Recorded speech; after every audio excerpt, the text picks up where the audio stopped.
Hello friends, कैसे हैं आप सब। Welcome to accounts TV. Guys, आज है हमारी वीडियो नंबर 39 और इसमें हम स्टार्ट करने वाले हैं अपना नया चैप्टर जो कि है रिटायरमेंट ऑफ अ पार्टनर। इससे पिछली वीडियो जो थी वीडियो नंबर 38, उसमें हमने अपना एडमिशन चैप्टर फिनिश कर लिया है। ठीक, उसमें हमने बहुत सारी चीज़ें सीखी थी, कई सारे क्वेश्चंस भी मैंने आपको करवाया और कॉन्सेप्ट्स भी काफ़ी सारे सीखे हैं। अगर आपने वो चैप्टर की वीडियो चाहिए तो डिस्क्रिप्शन में आपको लिंक है, वहाँ से आप देख सकते हैं। तो चलिए दोस्तों, आज हम अपना retirement of a partner start करते हैं। ये भी उतना ही इंपॉर्टेंट है गाइस जितना एडमिशन है। ठीक है, अब तक क्या होता था, एग्जाम में एडमिशन और रिटायरमेंट में चॉइस आती थी, तो जिनको एडमिशन अच्छा लगता है वो एडमिशन करते हैं और जिनको रिटायरमेंट ईजी लगता है वो रिटायरमेंट करते हैं। तो इस चैप्टर को भी उतनी ही इंपॉर्टेंस देनी है जितनी आपने एडमिशन को दी है। हालांकि वैसे तो सारे इंपॉर्टेंट है, बट क्योंकि ये चैप्टर 8 मार्क्स में आता है और एडमिशन भी, इसलिए मैं कह रहा हूँ। चलिए दोस्तों, इंपॉर्टेंट वीडियो है, लेट्स बिगिन गाइस।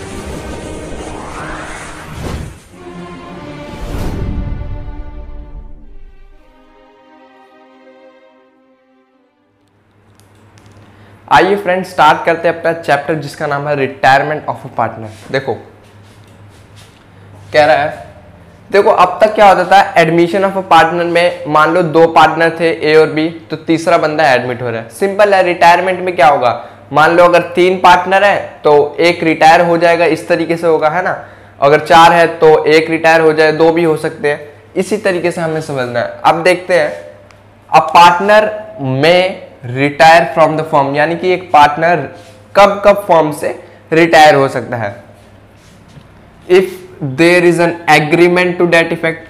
पहली कंडीशन क्या है कि अगर जो पार्टनर ज्वाइन हुआ था उसका एग्रीमेंट खत्म हो गया, यानी कि जितने दिन तक उसने पार्टनरशिप ज्वाइन करी थी वो अब उसका एग्रीमेंट खत्म हो गया, इसलिए वो रिटायर हो रहा है। सेकेंड कंडीशन है हमारी, if all the partners agree to his retirement.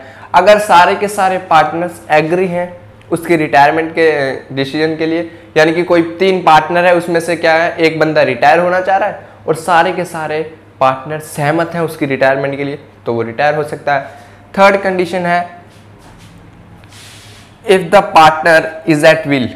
If the partner is at will, यानी कि पार्टनर इच्छुक है किस चीज के लिए, रिटायर होने के लिए, by giving notice to the remaining partners of his decision to retire. यानी कि अब जो पार्टनर है वो खुद रिटायर हो रहा है और अपने रिटायरमेंट का एक मतलब रिटर्न में नोटिस देगा रिमेनिंग पार्टनर्स को। ठीक है, रिमेनिंग पार्टनर्स को अपने रिटायरमेंट के डिसीजन के बारे में। 3 चीजें मैंने आपको समझा दी कब पार्टनर रिटायर होता है। एक होता है जब उसका एग्रीमेंट खत्म हो जाए, एक जब सारे के सारे एग्री हैं उसके रिटायरमेंट के लिए, और जब वो खुद तीसरा केस जब वो खुद रिटायर होना चाहता है और उसका नोटिस देगा रिमेनिंग पार्टनर्स को। अब गाइज, हमें इस चैप्टर में करना क्या क्या है वो मैं आपको बता देता हूं। सेम सारी चीजें वही करनी है। सबसे पहला टॉपिक वही आएगा हमारा, चेंज इन पीएसआर पढ़ना है। देखो, जैसे एडमिशन होता था तो नया पार्टनर एडमिट होता था तो प्रॉफिट शेयरिंग रेशियो में चेंज आती थी। अब 3 पार्टनर थे, एक रिटायर हो गया, तो ऑब्वियसली बात है प्रॉफिट शेयरिंग रेशियो तो चेंज होगी, क्योंकि प्रॉफिट पहले 3 में बढ़ता था, अब 2 में बटेगा, तो प्रॉफिट की जो रेशियो है वो इंक्रीज हो जाएगी, वो भी चेंज होगा। सेकंड, हमें वही करना है, ट्रीटमेंट ऑफ गुडविल। गुडविल का ट्रीटमेंट भी इसमें होगा। अब एडमिशन में तो पार्टनर लेके आता था, लेकिन अब हमें उसको गुडविल का प्रीमियम जो है देना पड़ेगा और उसकी कैपिटल भी देनी पड़ेगी, क्योंकि अब वो फॉर्म छोड़कर जा रहा है, तो इसलिए सब कुछ उल्टा होगा इस समय। वही treatment of reserves, accumulated profits, losses, इन सब का ट्रीटमेंट होगा, जैसे कि एडमिशन में हमने करा था। फोर्थ वही ये हो गया। फिर रिवैल्यूएशन अकाउंट और कैपिटल अकाउंट, ये सब बनाने हैं। रिवैल्यूएशन, कैपिटल अकाउंट और बैलेंस शीट एक कंप्लीट, जिससे हम क्वेश्चन करते हैं।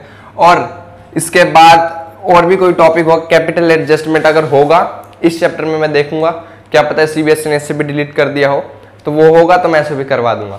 ठीक है, ये सारे डिस्कस करने हैं। आज हम डिस्कस करेंगे अपना चेंज इन पीएसआर टॉपिक। इस वीडियो में हम चेंज इन पीएसआर को करने वाले हैं। ठीक है गाइस, आइए दोस्तों, अब हम स्टार्ट करते हैं अपना टॉपिक जिसका नाम है change in profit sharing ratio. देखो, change in profit sharing ratio का क्या मतलब है कि जब कोई पार्टनर फर्म से रिटायर हो रहा है तो प्रॉफिट शेयरिंग रेशियो जो रिमेनिंग पार्टनर की होगी, ठीक है, सपोज 3 पार्टनर हैं ए, बी और सी, और उसमें से एक रिटायर हो रहा है, तो जो पार्टनर्स बच गए उसकी प्रॉफिट शेयरिंग रेशियो न्यू वाली क्या होगी। तो इसमें केस फर्स्ट है when one partner retires and the new PSR among the remaining partners is not given.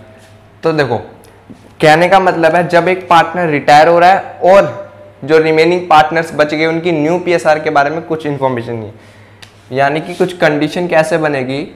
Example के लिए मैं ले रहा हूँ ए, बी और सी, 3 पार्टनर्स हैं, इनकी प्रॉफिट शेयरिंग रेशियो मान के चलो 3:2:1 है, ये इनकी प्रॉफिट शेयरिंग रेशियो। अब जो सी है या फिर बी ले लो, सी ले लो, सी जो है ये रिटायर हो रहा है, ये फर्म से रिटायर हो गया। अब बस यही आपको क्वेश्चन में गिवन है, 3 पार्टनर थे उसमें से एक रिटायर हो गया और बोल दे calculate new profit sharing ratio. 3 partner हो गए, उनकी रेशियो दे दी और बोल दिया, एक रिटायर हो गया और बोल दिया calculate new profit sharing ratio. तो ऐसी कंडीशन में आपको कुछ भी नहीं करना है, जो इनकी ये बच जाएगी ना रिमेनिंग, यही इनकी न्यू रेशियो हो जाएगी। न्यू पीएसआर जो है, जो इनकी बच गई, जो इनकी रेशियो है वही इनकी हो जाएगी, क्योंकि कुछ और आपको इसके बारे में कुछ कहा नहीं है, ठीक है। तो new PSR of A and B क्या होगी 3:2, ये ध्यान में रखना है, ठीक। और एक चीज और बताऊं, अगर आपको यही कंडीशन में कैलकुलेट न्यू पीएसआर, तो मैंने बता दिया किस तरीके से। अगर पूछे कि calculate also gaining ratio, gaining ratio क्या होगी, तो गैस गेनिंग रेशियो भी सेम यही होगी, गेनिंग रेशियो भी सेम यही हो जाएगी जो इनकी न्यू प्रॉफिट शेयरिंग रेशियो है। समझ में आया कितना, ये वाला केस सिंपल सा केस है, इसमें तो कुछ करना ही नहीं है, बस आपको करना क्या है, देखना है कि जो भी क्वेश्चन में कह रहा है, जैसे तीनों पार्टनर की रेशियो दे दी और एक रिटायर हो रहा है, तो जो बच जाएगी वही उनकी न्यू प्रॉफिट शेयरिंग रेशियो और गेनिंग रेशियो हो जाएगी, ठीक है। अब एक केस और है वो डिस्कस कर लेता हूं। इसमें change in profit sharing ratio बहुत छोटा सा टॉपिक है, ज्यादा इसमें कुछ है नहीं। केस 2 की बात करें तो केस 2 में क्या है, when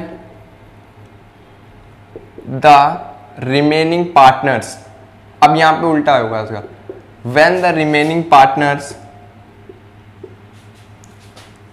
takes share of the retiring partner in an agreed ratio,